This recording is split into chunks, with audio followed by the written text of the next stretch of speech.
Certificate of pharmaceutical product. ഈ ഒരു ടോപ്പിക്കാണ് നമ്മൾ ഇന്ന് ഡിസ്കസ് ചെയ്യാൻ പോകുന്നത്. 7th semester B farm industrial pharmacy unit 4 second last topic ആയിട്ട് വരുന്ന സാധനമാണ് സർട്ടിഫിക്കറ്റ് ഓഫ് ഫാർമസ്യൂട്ടിക്കൽ പ്രൊഡക്റ്റ് എന്ന് പറയുന്നത്. ഈ ഒരു ടോപ്പിക്കിന്റെ ഇമ്പോർട്ടൻസ് ക്വസ്റ്റ്യൻ നിങ്ങൾ നോക്കുന്ന സമയത്ത് ഏകദേശം എല്ലാ വർഷവും ചോദിച്ചു കണ്ടിട്ടുള്ള ക്വസ്റ്റ്യൻ ആണ്. എസ് എ ക്വസ്റ്റ്യൻ നിങ്ങൾ എക്സ്പെക്ട് ചെയ്യേണ്ട. ഒന്നല്ലെങ്കിൽ 5 മാർക്ക് ക്വസ്റ്റ്യൻ ആയിട്ട് അല്ലെങ്കിൽ 2 മാർക്ക് ക്വസ്റ്റ്യൻ ആയിട്ട് ഇത് ചോദിക്കാറുണ്ട്. സ്ഥിരമായിട്ട് ചോദിക്കുന്ന ക്വസ്റ്റ്യൻ അല്ല, ക്വസ്റ്റ്യൻ പേപ്പറിലും കാണുന്നതാണ്. So this is the learning objective of the session. After the session, you will able to understand, describe and write about definition, purpose, importance and format or content of the COPP അല്ലെങ്കിൽ Certificate of Pharmaceutical Product. So as an introduction, pharma industry എന്ന് പറയുന്നത് globalised ആയിട്ടുള്ള ഒരു pharma industry ആണ്. അതിൽ India ആണെന്നുണ്ടെങ്കിൽ തന്നെ India ആണ് ഏറ്റവും കൂടുതൽ രാജ്യത്തോട്ട് എക്സ്പോർട്ട് ചെയ്യുന്ന ഫാർമസ്യൂട്ടിക്കൽ പ്രൊഡക്റ്റുകൾ എക്സ്പോർട്ട് ചെയ്യുന്ന ഒരു രാജ്യം എന്ന് പറയുന്നത്. ബാക്കിയുള്ള ഏത് വേൾഡ് കൺട്രീസിനെ നമ്മൾ കമ്പയർ ചെയ്യുന്ന സമയത്തും ഏറ്റവും കൂടുതൽ ജനറിക് മെഡിസിൻസുകൾ ബാക്കിയുള്ള കൺട്രീസിലോട്ട് എക്സ്പോർട്ട് ചെയ്യുന്ന ഒരു കൺട്രി എന്ന് പറയുന്നത് ഇന്ത്യയാണ്. ഇന്ത്യ എന്നുള്ളതല്ല, അതിനേക്കാളും കൂടുതലായിട്ട് ഏത് സ്ഥലത്തും ബാക്കിയുള്ള റെഗുലേറ്ററി അതോറിറ്റി ഇല്ലാത്ത കൺട്രി ആണെങ്കിൽ പോലും ആ രാജ്യത്തോട്ടൊക്കെ എക്സ്പോർട്ട് ചെയ്യുന്ന സമയത്ത് എക്സ്പോർട്ട് ചെയ്യുന്ന ഫാർമസ്യൂട്ടിക്കൽ പ്രൊഡക്റ്റിന്റെ ക്വാളിറ്റി അഷ്യൂർ ചെയ്യുക എന്നുള്ള ഒരു പർപ്പസിന് വേണ്ടിയിട്ട് വേൾഡ് ഹെൽത്ത് ഓർഗനൈസേഷൻ ഉണ്ടാക്കിയിട്ടുള്ള ഒരു കൺസെപ്റ്റ് ആണ് സർട്ടിഫിക്കറ്റ് ഓഫ് ഫാർമസ്യൂട്ടിക്കൽ പ്രൊഡക്റ്റ് എന്ന് പറയുന്നത്. ഓക്കെ, അപ്പോൾ എക്സ്പോർട്ട് ചെയ്യുന്ന കൺട്രി ഇമ്പോർട്ട് ചെയ്യുന്ന കൺട്രിക്ക് കൊടുക്കുന്ന ഒരു അഷ്യൂറൻസ് ആണ് ഈ ഒരു സർട്ടിഫിക്കറ്റ് കൊണ്ട് ഉദ്ദേശിക്കുന്നത്. അതിനു വേണ്ടിയിട്ട് ഉണ്ടാക്കിയിട്ടുള്ള ഒരു കൺസെപ്റ്റ് ആണ് ഈ ഒരു സർട്ടിഫിക്കറ്റ് ഓഫ് ഫാർമസ്യൂട്ടിക്കൽ പ്രൊഡക്റ്റ് എന്ന് പറയുന്നത്. So as A definition we can define COPP or Certificate of Pharmaceutical Product as an document issued by the regulatory authority of exporting country. Export ചെയ്യുന്ന കൺട്രി ഏത് രാജ്യത്താണോ അത് manufacture ചെയ്ത് ആ രാജ്യത്തു നിന്ന് വേറൊരു രാജ്യത്തോട്ട് എക്സ്പോർട്ട് ചെയ്യുന്ന സമയത്ത് ഉണ്ടാക്കിയിട്ടുള്ള അല്ലെങ്കിൽ മാനുഫാക്ചർ ചെയ്തിട്ടുള്ള കൺട്രിയുടെ റെഗുലേറ്ററി അതോറിറ്റി കൊടുക്കുന്ന ഒരു ഡോക്യുമെന്റ് ആണ് under the guide lines of world health organisation to certify the pharmaceutical products quality and compliance with the regulatory requirement of that particular jurisdiction. ഏത് രാജ്യത്താണോ ഇത് മാനുഫാക്ചർ ചെയ്തിട്ടുള്ളത് ആ രാജ്യത്ത് ഈ ഒരു പ്രൊഡക്റ്റിന് മാർക്കറ്റ് ഓതറൈസേഷൻ ഉണ്ട്, ക്വാളിറ്റി ഉണ്ട്. ആ ക്വാളിറ്റി ഉള്ള പ്രൊഡക്റ്റുകൾ ആ പ്രൊഡക്റ്റ് മാനുഫാക്ചർ ചെയ്യാൻ വേണ്ട എല്ലാ റെഗുലേറ്ററി റിക്വയർമെന്റുകളും കംപ്ലൈൻസ് ചെയ്തിട്ടുണ്ട് എന്ന് അഷ്യൂർ ചെയ്യാൻ വേണ്ടിയിട്ട് എക്സ്പോർട്ട് ചെയ്യുന്ന രാജ്യത്തിന്റെ റെഗുലേറ്ററി അതോറിറ്റി കൊടുക്കുന്ന ഒരു ഡോക്യുമെന്റ് ആണ് COPP എന്ന് പറയുന്നത്. So it's an official confirmation from the regulatory authority of the country of origin that the product is authorised for sale in the exporting country and manufactured in compliance with good manufacturing practice. ഒരു importing കൺട്രിയിലോട്ട് ഏത് രാജ്യത്തോട്ടാണോ അത് ഇറക്കുമതി ചെയ്യാൻ പോകുന്നത് ആ രാജ്യത്തിന്റെ റെഗുലേറ്ററി അതോറിറ്റിക്കോ അല്ലെങ്കിൽ അവരുടെ കോമ്പറ്റന്റ് അതോറിറ്റീസിനോ കൊടുക്കുന്ന ഒരു അഷൂറൻസ് ആണ്. അതായത് ഞങ്ങളെ രാജ്യത്ത് മാനുഫാക്ചർ ചെയ്യുന്ന ഈ ഒരു പ്രൊഡക്റ്റ് ഞങ്ങളെ രാജ്യത്ത് അത് സെയിൽ നടന്നുകൊണ്ടിരിക്കുന്നുണ്ട്, ഞങ്ങളെ രാജ്യത്ത് അത് ഓൾറെഡി സെയിൽ നടന്നുകൊണ്ടിരിക്കുന്നുണ്ട്, ഞങ്ങളെ രാജ്യത്ത് അത് മാനുഫാക്ചർ ചെയ്തിട്ടുള്ളത് manufactured in compliance with the good manufacturing practice എന്നുള്ള ഈ രണ്ട് കാര്യം അഷ്യൂർ ചെയ്യാൻ വേണ്ടിയിട്ട് ഓരോ സിംഗിൾ പ്രൊഡക്റ്റിനും കൊടുക്കുന്ന സർട്ടിഫിക്കറ്റ് ആണ് COPP എന്ന് പറയുന്നത്. രജിസ്ട്രേഷൻ സെപ്പറേറ്റ് ആണ്, COPP സെപ്പറേറ്റ് ആണ്. ഏത് രാജ്യത്തും ഏതൊരു പ്രൊഡക്റ്റും സെയിൽ ചെയ്യണമെന്നുണ്ടെങ്കിൽ ആ രാജ്യത്തിന്റെ റെഗുലേറ്ററി അതോറിറ്റിന്റെ അപ്രൂവൽ കിട്ടണം. അത് കോമൺ പ്രൊസീജിയർ ആണ്. അത് കൂടാതെ ഒരു രാജ്യത്ത് മാനുഫാക്ചർ ചെയ്തിട്ടുള്ള ഒരു പ്രൊഡക്റ്റ് വേറൊരു രാജ്യത്തോട്ട് എക്സ്പോർട്ട് ചെയ്യുന്ന സമയത്ത് ഓരോ പ്രൊഡക്റ്റിനും ആ രാജ്യത്തിന്റെ റെഗുലേറ്ററി അതോറിറ്റി അതാത് സർട്ടിഫിക്കറ്റുകൾ ഓരോ പ്രൊഡക്റ്റിനും ഇൻഡിവിജ്വൽ പ്രൊഡക്റ്റിനും സർട്ടിഫിക്കറ്റ് കൊടുത്തോണ്ടിരിക്കണം. ഈ ഒരു പ്രൊഡക്റ്റ് എക്സ്പോർട്ടിംഗ് കൺട്രിയിൽ സെയിൽ നടന്നുകൊണ്ടിരിക്കുന്നുണ്ട്, അതുപോലെ അത് കംപ്ലൈൻസ് ചെയ്തുകൊണ്ടിരിക്കുന്നുണ്ട് എന്നുള്ളത്. Okay, so it's an international voluntary agreement. WHO വേൾഡില് ഫാർമസ്യൂട്ടിക്കൽ പ്രൊഡക്റ്റിന്റെ സെയില് അല്ലെങ്കിൽ അതിന്റെ ട്രേഡ് നടത്താൻ വേണ്ടിയിട്ട് ഉണ്ടാക്കിയിട്ടുള്ള ഒരു അഗ്രിമെന്റ് ആണ് ഈ COPP എന്ന് പറയുന്നത്. അതുകൊണ്ട് തന്നെ ഈ ഒരു ഡോക്യുമെന്റ് ആ രീതിയിലാണ് അതിനെ വാലിഡേറ്റ് ചെയ്യുന്നത്. International Voluntary Agreement to provide assurance to the country participating in the scheme. COPP follow ചെയ്യുന്ന എല്ലാ രാജ്യത്തിനും കൊടുക്കുന്ന ഒരു അഷുറൻസ് ആണ് about the quality of pharmaceutical product. And usually it is issued for each single product. ഇപ്പോൾ paracetamol ആണെന്ന് വിചാരിക്കുക. For example, പാരസെറ്റമോളിന്റെ 500 mg tablet ആണ് എന്നുണ്ടെങ്കിൽ ആ പ്രൊഡക്റ്റിന് ഒരു സർട്ടിഫിക്കറ്റ് ഓഫ് ഫാർമസ്യൂട്ടിക്കൽ പ്രൊഡക്റ്റ് ഉണ്ട്. 650 mgയുടെ വേറെ ടാബ്ലറ്റ് ആണെന്നുണ്ടെങ്കിൽ അതിന് സെപ്പറേറ്റ് ആയിട്ടുണ്ട്. ഓക്കെ, ഓരോ സിംഗിൾ പ്രൊഡക്റ്റിനും ഈ ഒരു സർട്ടിഫിക്കറ്റ് ഓഫ് ഫാർമസ്യൂട്ടിക്കൽ പ്രൊഡക്റ്റ് കൊടുക്കേണ്ടതുണ്ട്. And which is usually required when an pharmaceutical company intended to export a drug or medicinal product to another country. അല്ലാത്ത സമയത്തിന് പ്രത്യേകിച്ച് ഇതിന് റോളൊന്നുമില്ല. ഒരു മാനുഫാക്ചറർ അവരുടെ പ്രൊഡക്റ്റ് വേറെ കൺട്രിയിലോട്ട് എക്സ്പോർട്ട് ചെയ്യാൻ നടക്കുന്ന സമയത്ത് മാത്രമേ ഈ ഒരു സർട്ടിഫിക്കറ്റിന് വാല്യൂ ഉള്ളൂ, അല്ലെങ്കിൽ അത് വെറുതെ കയ്യിൽ വെക്കാൻ മാത്രമേ പറ്റുള്ളൂ. Okay, now coming to the origin and legal basis of the COPP. ഇപ്പോ WHO ആണ് ഓൾറെഡി നമ്മൾ പറഞ്ഞു. WHO ഇന്റർനാഷണലി ഈ ഫാർമസ്യൂട്ടിക്കൽ പ്രൊഡക്റ്റിന്റെ ട്രേഡ് ഫെസിലിറ്റേറ്റ് ചെയ്യാൻ വേണ്ടിയിട്ട് ഉണ്ടാക്കിയിട്ടുള്ള ഒരു സ്കീമാണ് ഈ COPP എന്ന് പറയുന്നത്. ഇപ്പോ quality of product international commerce enhance ചെയ്യിക്കാൻ വേണ്ടിയിട്ട് അതിന്റെ ക്വാളിറ്റി ഓഫ് പ്രൊഡക്റ്റ് അഷ്യൂർ ചെയ്യുക എന്നുള്ളതാണ് ഈ ഒരു സ്കീം കൊണ്ട് ഉദ്ദേശിക്കുന്നത്. It is introduced in 1969 and first scheme was developed in 1975, which was revised in 88 and 92 and 97, and we are following the latest guidelines published in 2018. ഇപ്പൊ നമ്മൾ ഫോളോ ചെയ്തിരിക്കുന്നത് COPPയുടെ 2018 ഗൈഡ്ലൈൻസുകളാണ്. Okay, so WHO ഈ COPPനെ ഡിഫൈൻ ചെയ്തിട്ടുണ്ട്. This is the definition of COPP of by the WHO. Certificate of pharmaceutical product is intended to provide the importing countries with assurance on the quality of the pharmaceuticals being imported from another country. കൊടുക്കുന്നത് exporting country ആണ്, പക്ഷെ assurance കിട്ടുന്നത് importing കൺട്രിക്കാണ്. അത് മനസ്സിലാക്കുക കേട്ടോ. ഒരു COPP certificate provide ചെയ്യുന്നത് ആരാണോ എക്സ്പോർട്ട് ചെയ്യുന്നത്, ഏത് രാജ്യത്തു നിന്നാണോ എക്സ്പോർട്ട് ചെയ്യുന്നത്, ആ എക്സ്പോർട്ട് ചെയ്യുന്ന രാജ്യത്തിന്റെ റെഗുലേറ്ററി അതോറിറ്റിയാണ് ഈ സർട്ടിഫിക്കറ്റ് പ്രൊവൈഡ് ചെയ്യുന്നത്. ഇത് ആവശ്യം വരുന്നത് ഇമ്പോർട്ടിംഗ് കൺട്രിയിലാണ്. ആരാണോ, ഏത് മാനുഫാക്ചറർ ആണോ അല്ലെങ്കിൽ ഏത് സ്റ്റോക്കിസ്റ്റ് ആണോ ഈ ഇമ്പോർട്ട് ചെയ്യാൻ പോകുന്ന ഡ്രഗ് അവിടെ സെയിൽ ചെയ്യാൻ പോകുന്നത്, അവർക്ക് അതിന്റെ അപ്രൂവൽ കിട്ടണമെന്നുണ്ടെങ്കിൽ എക്സ്പോർട്ടിംഗ് കൺട്രി കൊടുക്കുന്ന ഈ COPP ഉണ്ടാവണം. Okay, that is the importance of COPP.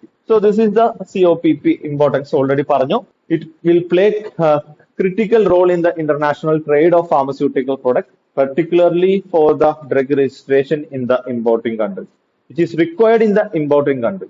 ഒരു രാജ്യത്ത് ഒരു ഡ്രഗ് ഇമ്പോർട്ട് ചെയ്യണമെന്നുണ്ടെങ്കിൽ നിർബന്ധമായിട്ടും ഏത് രാജ്യത്തു നിന്നാണോ അത് എക്സ്പോർട്ട് ചെയ്യുന്നത് ആ രാജ്യത്തിന്റെ COPP ഇമ്പോർട്ടിംഗ് കൺട്രിക്ക് കിട്ടണം. Usually it is issued by the authorised body of exporting country and it is intended for use by the competent authority within the importing country. And we have one COPP per product per country. ഓരോ രാജ്യത്തും ഓരോ പ്രൊഡക്റ്റിനും ഓരോ COPP ഉണ്ട്. USA manufacture ചെയ്യുന്ന ഒരു സാധനം ഇന്ത്യയിലോട്ട് export ചെയ്യുന്ന സമയത്ത് അതിനൊരു COPP ഉണ്ട്. ഒരേ ടാബ്ലറ്റ് ഒരേ സ്ട്രെങ്ത് ഉള്ള ടാബ്ലറ്റ് ഇന്ത്യയിലോട്ട് എക്സ്പോർട്ട് ചെയ്യുന്ന സമയത്ത് USA ഒരു COPP തരുന്നുണ്ട്. ഇനി വേറെ UK എന്നാണെന്നുണ്ടെങ്കിൽ UKന്റെ വേറൊരു COPP നമുക്ക് ആവശ്യമുണ്ട്. അപ്പൊ ഓരോ രാജ്യത്തുനിന്നും ഓരോ പ്രൊഡക്റ്റിനും ഓരോ COPP ഉണ്ടായിരുന്നു. ഓക്കെ, ആൻഡ് WHO ഈ ഒരു സർട്ടിഫിക്കറ്റ് മാൻഡേറ്ററി ആക്കാനുള്ള കാരണം എന്ന് പറയുന്നത് there are many countries which do not have an sufficient facility to check the quality of the pharmaceutical product. അത്രയും ഡെവലപ്പ് ചെയ്യാത്ത റെഗുലേറ്ററി അതോറിറ്റീസുകളൊക്കെ ഉള്ള അല്ലെങ്കിൽ പ്രോപ്പർ ക്വാളിറ്റി അഷുറൻസ് ഫെസിലിറ്റി ഒന്നും ഇല്ലാത്ത ഇമ്പോർട്ടിംഗ് കൺട്രീസിലോട്ടൊക്കെ ഈ ഡ്രഗ്സുകൾ മാനുഫാക്ചർ ചെയ്യുന്ന സമയത്ത് ആ രാജ്യങ്ങൾക്ക് ഒരു അഷുറൻസ് കിട്ടുക എന്നുള്ള ഉദ്ദേശത്തിലാണ് WHO മെയിൻ ആയിട്ട് ഈ പറയുന്ന ഈ സ്കീം ഉണ്ടാക്കിയിട്ടുള്ളത്. അതല്ലാതെ ഓൾറെഡി എസ്റ്റാബ്ലിഷ്ഡ് ആയിട്ടുള്ള ഗുഡ് ഫെസിലിറ്റി ഉള്ള ക്വാളിറ്റി അഷുറൻസ് ഫെസിലിറ്റി ഉള്ള റെഗുലേറ്ററി അതോറിറ്റിക്ക് ഇത് ബാധകമല്ല. കാരണം they have there on facility to check the product which they are going to import. അവര് ഇമ്പോർട്ട് ചെയ്യാൻ പോകുന്ന ഏത് പ്രൊഡക്റ്റും ചെക്ക് ചെയ്യാനുള്ള ഫെസിലിറ്റി അവർക്ക് സ്വന്തമായിട്ടുണ്ട്. അപ്പോൾ വേറൊരാളുടെ അഷുറൻസ് കിട്ടിയിട്ടില്ലെങ്കിലും അവർക്ക് അത് ചെക്ക് ചെയ്യാവുന്നതാണ്. പക്ഷെ ഇങ്ങനത്തെ ഫെസിലിറ്റി ഇല്ലാത്ത ചില കൺട്രീസ്, പൂറർ ആയിട്ടുള്ള കൺട്രീസുകൾ ഉണ്ടെങ്കിൽ അവർക്ക് അഷുറൻസ് കിട്ടുക എന്നുള്ള ഉദ്ദേശത്തിലാണ് ഈ ഒരു COPP എന്ന് പറയുന്ന സ്കീം അല്ലെങ്കിൽ സർട്ടിഫിക്കേഷൻ സ്കീം ഉണ്ടാക്കിയിട്ടുള്ളത്. Okay, now these are the purposes of the COPP. It will facilitate the export of the pharmaceutical product to other country. importing country is usually needed the COPP for their approval procedure, and it will give an assurance to the regulatory authority of importing country that the product is authorized in exporting country and it meets the standard of quality, safety, and efficacy, and which will act as a reference document during the product registration in other country. അപ്പോൾ importing കൺട്രിയിൽ already approve ചെയ്യാത്തൊരു drug ആണ്. അവർ import ചെയ്യാൻ ശ്രമിക്കുന്ന സമയത്ത് അവർക്ക് അവരുടെ registration process complete ചെയ്യേണ്ടതുണ്ട്. ആ കംപ്ലീറ്റ് ചെയ്യണ ആദ്യം വേണ്ട സാധനം എന്ന് പറഞ്ഞു കഴിഞ്ഞാൽ എക്സ്പോർട്ടിംഗ് കൺട്രി കൊടുക്കുന്ന ഈ ഒരു പ്രൊഡക്റ്റിന്റെ COPP ആണ്. Okay, and it will confirm the product is following GMP compliance for while their manufacturing process.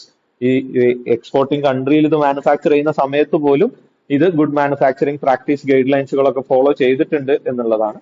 And it will support the WHO pre-qualification, tender participation and product bidding.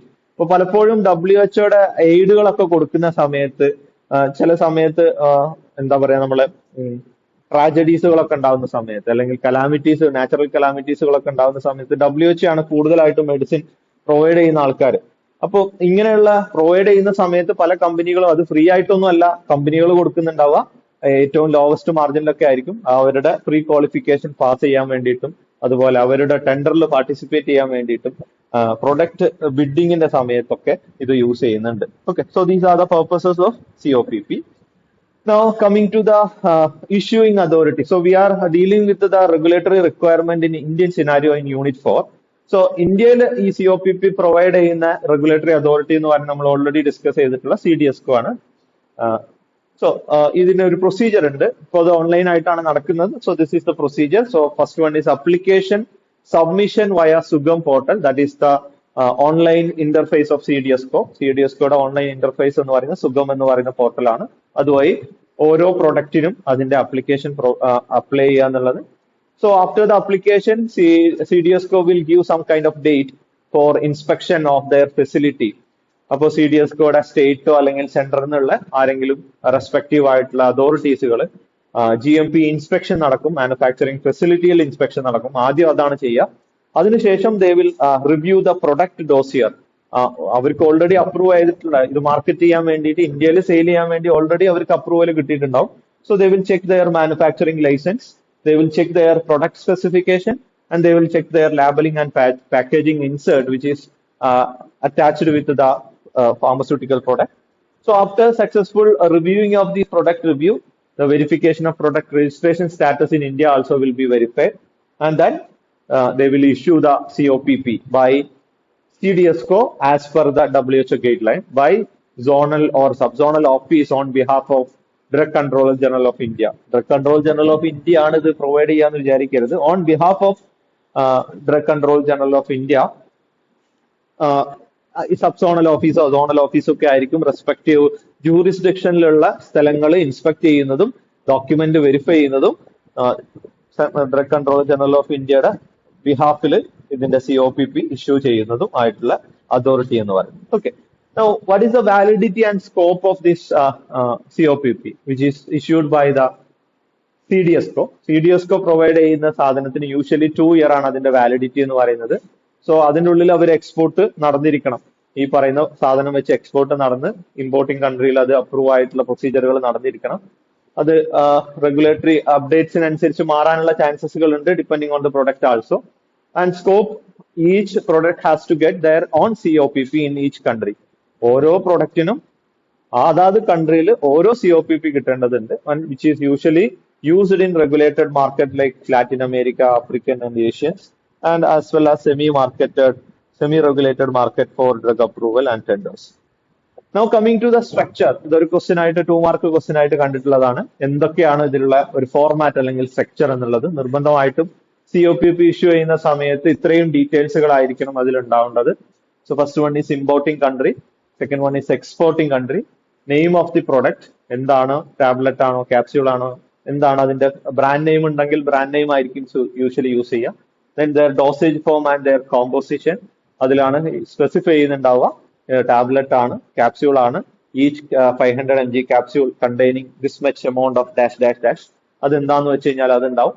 Then already approve ചെയ്തിട്ടുള്ള product ആവുന്ന സമയത്ത് ആ പ്രൊഡക്റ്റിന്റെ registration status in the country of origin, ഇന്ത്യയിലാണെങ്കിൽ ഈ ഒരു product ഇതിന്റെ registration number എത്രയാണ്, ഇന്ത്യയിലുള്ള പ്രൊഡക്റ്റിന്റെ രജിസ്ട്രേഷൻ നമ്പർ എത്രയാണ്, മാർക്കറ്റിംഗ് ഓതറൈസേഷൻ ഹോൾഡർ ആരാണ്, ആരാണ് ഇതിന്റെ സ്പോൺസർ അല്ലെങ്കിൽ മാനുഫാക്ചറർ ആരാണ്, ഇന്ത്യയിലുള്ള മാനുഫാക്ചറർ ആരാണ്, then marketing status of product in exporting country, already market എത്രത്തോളം ഏതൊക്കെ ഏരിയയിൽ മാർക്കറ്റ് ചെയ്തിട്ടുണ്ട് അല്ലെങ്കിൽ approve ചെയ്തിട്ടുള്ളതാണോ, currently marketed product informations, then manufacturer name and site address, then GMP certification status. പ്രൊഡക്റ്റിന് GMP certification ഉണ്ട്, അതിന്റെ കൂടെ തന്നെ മാനുഫാക്ചറിങ് ഫെസിലിറ്റിക്കും GMP സർട്ടിഫിക്കേഷൻ ഉണ്ട്. അപ്പോൾ മാനുഫാക്ചറിങ് സ്റ്റാറ്റസ് രണ്ടിന്റെയും സ്റ്റാറ്റസ് നമ്മൾ ഇൻക്ലൂഡ് ചെയ്യേണ്ടതുണ്ട്, പ്രൊഡക്റ്റിന്റെയും അതുപോലെ തന്നെ സൈറ്റിന്റെയും. Then licence and registration informations of the manufacturing facility. ആദ്യം പ്രൊഡക്റ്റിന്റെ ലൈസൻസ് ആൻഡ് രജിസ്ട്രേഷൻ പ്രോസസ് ആണ് പറഞ്ഞത്. ഫെസിലിറ്റിയും അതുപോലെ തന്നെ അവരുടെ ഫെസിലിറ്റിയുടെ licence and registration informations. Then product information such as shelf life and storage condition, then signature and seal of issuing authority. CDSCO ആണെന്നുണ്ടെങ്കിൽ ആരാണ് CDSCOയുടെ അവരുടെ പ്രോപ്പർ ആയിട്ടുള്ള സീല്, സിഗ്നേച്ചർ. ഇത്രയാണ് സർട്ടിഫിക്കറ്റിൽ. അപ്ലിക്കേഷനിലല്ല നമ്മൾ പറയുന്നത് കേട്ടോ. അപ്ലിക്കേഷന്റെ ഫോർമാറ്റ് നമ്മൾ ഓൾറെഡി പറഞ്ഞു, ഓൺലൈൻ ആയിട്ട് നമ്മൾ സബ്മിറ്റ് ചെയ്യാന്ന് പറഞ്ഞു. അതിനുവേണ്ട ഡോക്യുമെന്റ്സുകളൊക്കെ നമ്മൾ അപ്ലോഡ് ചെയ്യേണ്ടി വരും. നമുക്ക് ഈ ഒരു COPP എന്ന് പറയുന്ന സർട്ടിഫിക്കറ്റ് പ്രൊവൈഡ് ചെയ്യുന്ന സമയത്ത് WHO ഗൈഡ് ലൈൻസ് പ്രകാരം ഇത്രയും ഡീറ്റെയിൽസുകളാണ് ആ സർട്ടിഫിക്കറ്റിൽ ഉണ്ടാവേണ്ടത്. Okay, so these are the documents which is required to apply or revalidate the COPP. COPP apply ചെയ്യുന്ന സമയത്ത് പലപ്പോഴും ആവശ്യമായിട്ട് വരുന്ന കുറച്ച് ഡോക്യുമെന്റ്സുകളാണ് application from the manufacturer, site master file as specified by WHO TRS 823, then cost of manufacturing license, list of approval product, list of product applied for issuance of COPP, list of SOPs as well as standard testing procedure, standard operating procedure as well as standard testing procedures, then stability data, 3 batch in the accelerated and real time accelerated shelf life data, അതിന്റെ expiry ഡേറ്റിന്റെ data എത്രയാണ് എന്നുള്ളത്, list of equipments and instruments use, list of technical staff, their qualification and experience and approval status, then manufacturing layout plan, process validation of 3 batches of each product, schematic diagram of water system specifying circulation loop and MOC or material of construction, then schematic diagram of heat, ventilation and air conditioning system specifying terminal filter configuration, then export data of last 2 years in case of revalidation, and product money sheets. These are the different documents which is required for application of COPP. So സുഗം പോർട്ടലിൽ നമ്മൾ apply ചെയ്യുന്ന സമയത്ത് നമ്മൾ upload ചെയ്യേണ്ട list of ഡോക്യുമെന്റ്സുകളാണ്. ഇവിടെ നമ്മൾ പറഞ്ഞിട്ടുള്ളത് structure and content എന്ന് പറയുന്നത് സർട്ടിഫിക്കറ്റിലുള്ള ഫോർമാറ്റ് ആണ് എന്നുള്ളതും കൂടി മനസ്സിലാക്കാം. Okay, so these are the question as a 5-mark question.